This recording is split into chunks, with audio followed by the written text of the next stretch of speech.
Assalamualaikum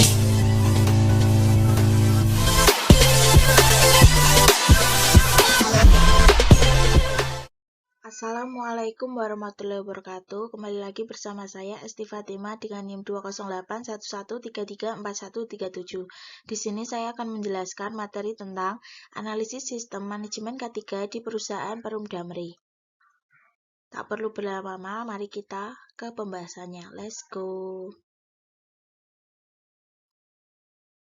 Yang pertama ada pengertian sumakmur dalam Widodo 2015 halaman 235 menyatakan bahwa keselamatan dan kesehatan kerja merupakan suatu upaya perlindungan yang diajukan kepada semua potensi yang dapat menimbulkan bahaya. Kemudian menurut Jawatan Angkutan Motor Republik Indonesia atau Damri merupakan salah satu BUMN yang menyediakan layanan transportasi angkutan umum. Dari awal tahun menjadi salah satu jasa angkutan kendaraan umum bagi masyarakat baik dari berbagai aktivitas di lingkungan masyarakat. Selanjutnya ada penerapan K3 di Perum Damri. Penerapan K3 di Perum Damri masih belum optimal karena masih banyak terjadi kecelakaan di lingkungan kerja, kurangnya rambu-rambu keselamatan dan kesehatan kerja, serta disiplin yang ketat dari pihak yang menegakkan. Yang selanjutnya ada alur penanganan K3 di Damri. Jika pengemudi dalam keadaan baik, segera laporkan kecelakaan tersebut kepada cabang Perum Damri. Itu yang pertama. Yang kedua, pengolahan usaha melaporkan kepada pimpinan umum Perum Damri cabang yang selanjutnya diteruskan sebagai laporan pendahuluan ke Biro Pengamanan Perum Damri. Yang ketiga, menunggu kedatangan staf cabang. Yang keempat, penanggung jawab dan tim laka segera turun ke lokasi kecelakaan dan menghubungi instansi terkait. Penanganan kecelakaan dapat dipelajari dari kecelakaan itu sendiri dan kecelakaan yang hampir terjadi. Dengan menginvestigasi setiap kejadian, kita bisa mengetahui tentang penyebab kecelakaan dan dapat menentukan langkah untuk penanganannya. APD yang pertama, pelindung kepala atau helm, untuk melindungi kepala dari benda keras terjatuh, pukulan, dan benturan. Yang kedua, kacamata pengaman, untuk melindungi mata ketika bekerja, misalkan terkena debu dan sinar las. Yang ketiga, sarung tangan, untuk perlindungan tangan saat bekerja di tempat yang mengakibatkan cedera tangan. Yang keempat, ada sepatu boot, untuk pengaman saat bekerja di tempat yang becek, berlumpur yang dilapisi dengan metal, untuk melindungi kaki dari benda tajam dan panas.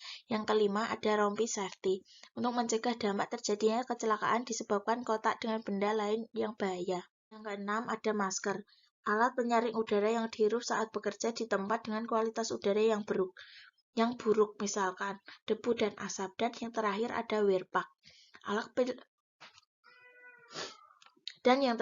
wear pack, alat pelindung diri yang digunakan sebagai pelindung saat berada di bawah mobil atau di daerah lain yang kotor.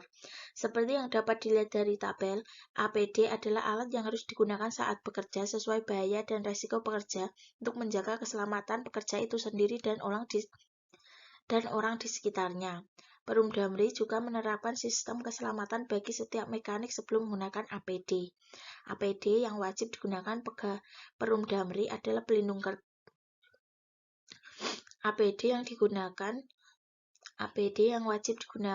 Perum Damri adalah pelindung kepala atau helm saat bekerja di lantai bengkel untuk mencegah terjadinya kecelakaan kerja.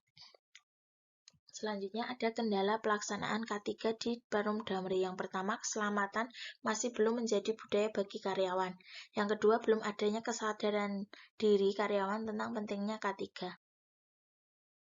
Untuk mengatasi tersebut, yang pertama, manajemen Perum Damri selalu mengadakan pelatihan tanggapan darurat dan bagaimana cara mengevakuasi penanganan kecelakaan yang benar.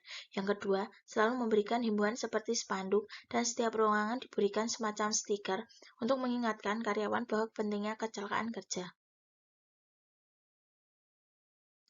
Dari presentasi tersebut dapat disimpulkan bahwa Perum Damri menerapkan pelaksanaan K3 dengan memberikan penjelasan kepada karyawan, memasang banner dan spanduk tentang bagaimana cara karyawan menggunakan APD.